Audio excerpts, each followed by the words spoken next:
امام اعظم وہاں مدینہ شریف میں گئے، امام محمد باقر رضی اللہ تعالیٰ سے ملاقات ہوئی، انہوں نے یہ پوچھ لیا تو امام اعظم ابو حنیفہ رحمہ نے عرض کی حضور کہ میں آپ سے صرف 3 سوال پوچھنا چاہتا ہوں، آپ اس کا جواب مجھے دے دیں۔ سوال پہلا یہ تھا کہ حضور آپ نے یہ بتائیں نماز افضل ہے یا روزہ؟ نماز افضل ہے یا روزہ؟ اب نماز بھی فرض ہے، روزہ بھی فرض ہے، نماز پڑھنی بھی قرآن سے ثابت ہے، روزہ رکھنے کا حکم بھی قرآن نے دیا ہے۔ جو چیز قرآن سے ثابت ہو وہ فرض ہوتی ہے، تو اب دونوں چیزیں ان کا ذکر قرآن میں موجود ہے، اب دونوں فرض ہیں، لیکن اندر میں اب ایک غیر افضل ہونی ہے، دوسری مفضول ہونی ہے، ایک کی اہمیت زیادہ ہے، دوسری کی عمل کے لحاظ سے وہ بھی فرض ہے، یہ نہیں کہ وہ فرض نہیں، فرض وہ بھی ہے، لیکن اب اس وقت یہ سوال کیا کہ ان میں سے افضل کون سی چیز ہے؟ تو امام محمد باقر رضی اللہ تعالیٰ عنہ نے فرمایا کہ نماز افضل ہے، نماز افضل ہے۔ تو آپ نے عرض کیا حضور اگر میں قیاس کو حدیث پاک ترجیح دیتا ہوں، قیاس ہوتا ہے کہ اپنے قیاس سے اپنے یعنی کہ دلائل سے کسی چیز کو ثابت کرنا، تو اگر میں قیاس کو حدیث پر ترجیح دیتا تو جو چیز افضل ہے پھر اس کا حکم دیا جاتا۔ جب نماز افضل ہے تو پھر حیضہ عورت جو ہے، حیضہ عورت یعنی جس عورت کو حیض آ جائے، ایام مخصوص آ جائے تو اس میں نماز فرض نہیں، وہ نماز نہیں پڑھتی۔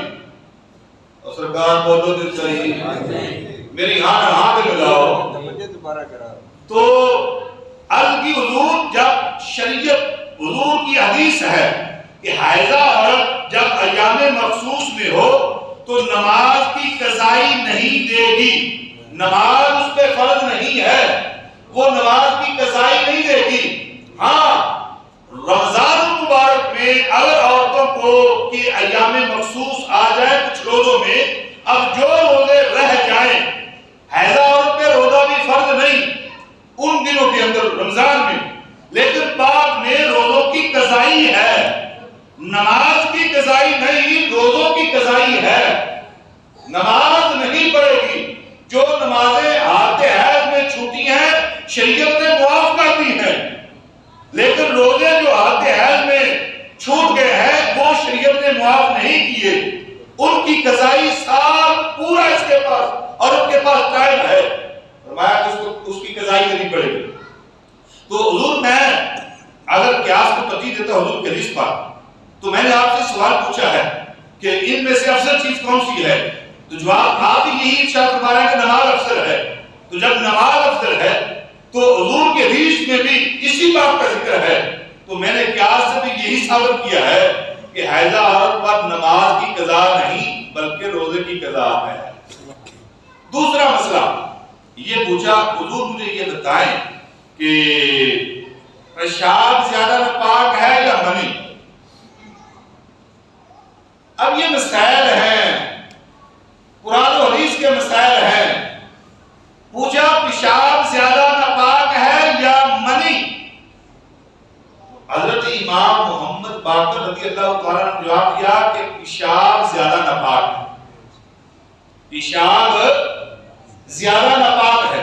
تو امام صاحب کہنے لگے اگر میں قیاس کو ترجیح دیتا تو کہتا کہ جب پیشاب زیادہ ناپاک ہے تو پھر میں اگر قیاس کو ترجیح دیتا حدیث پر پھر میں کہتا کہ پیشاب کے بعد غسل فرض ہے، منی کے بعد غسل فرض نہیں ہوتا۔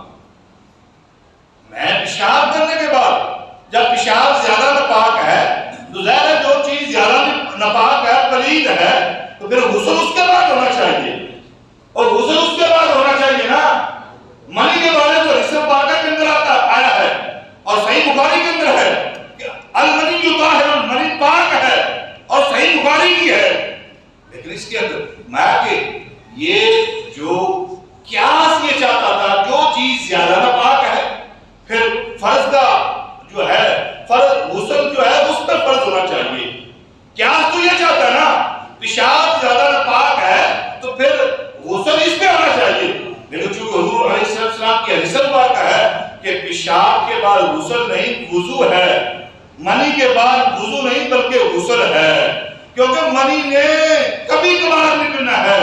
پیشاب ایسا ہے جو انسان ہر بار جو ہے ہر وقت جو ہے بیمار ہے، مرض لگی ہوئی ہے، تو اس کو 5 منٹ کے بعد پیشاب آتا رہتا ہے، پھر وہ تو بیچارہ جو ہے وہ غسل کرنے میں لگا رہتا پورا دن یا پوری زندگی جتنی دیر بیمار ہے۔ فرمایا نہیں، جو رسول اللہ کے فرامین ہے، ابو حنیفہ قیاس کے ذریعے نبی علیہ السلام کی حدیث کو ترک نہیں کرتا، بلکہ ابو حنیفہ جو ہے رسول اللہ کے حدیث کو ساتھ لے کے چل رہا ہے۔ سبحان اللہ۔ تیسرا سوال عرض کی حضور مجھے آپ یہ بتائیں کہ عورت کمزور ہے یا مرد؟ عورت کمزور ہے یا مرد؟ آپ بولے کون کمزور ہے ان میں سے؟ عورت کمزور ہے نا، مرد طاقتور ہے۔ تو عرض کی حضور الامام محمد الباقر رضی اللہ تعالیٰ نے بات دیا کہ عورت کمزور ہے، تو عرض کی حضور وراثت میں عورت کا حصہ کم ہے اور مرد کا حصہ ڈبل ہے، تو کیا تو یہ چاہتا ہے کہ جو کمزور ہے اس کو وراثت ڈبل دی جائے؟ کیا یہ چاہتا ہے نا؟ اور بھائی جو کمزور ہے جڑا بندہ ماڑا ہوئے انہوں چیز زیادہ لینی چاہیے نا، اور زکاة کیوں دے رہے ہو؟ بولو، صدقہ خیرات کیوں دے رہے ہو؟ کیوں دے رہے ہو؟ بولو، کمزور ہے نا، ماڑا ایسا آتے۔ لیکن اب یہاں شریعت کا مسئلہ دیکھیں، عورت کمزور مرد طاقتور، لیکن قرآن کہہ رہا ہے کہ للذکر مثل حظ الانثیین، مرد کے لیے ڈبل ہے، عورت کے لیے سنگل ہے۔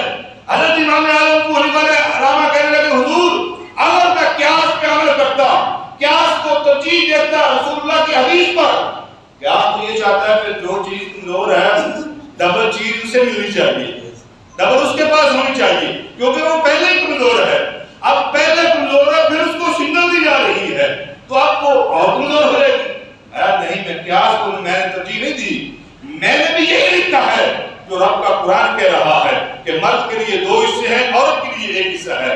جس وقت آپ نے یہ حضرت امام محمد الباقر رضی اللہ تعالیٰ کے سامنے یہ مسائل رات کے جواب دیے، امام محمد الباقر رضی اللہ تعالیٰ کھڑے ہو گئے اور کھڑے ہو کے حضرت امام اعظم ابو حنیفہ رحمہ کو سینے سے لگایا اور پیشانی پہ آپ نے بوسہ دیا، فرمایا کہ ابو حنیفہ تم بالکل قرآن و حدیث کے مطابق جو ہے مسائل کا استنباط کر رہے ہو۔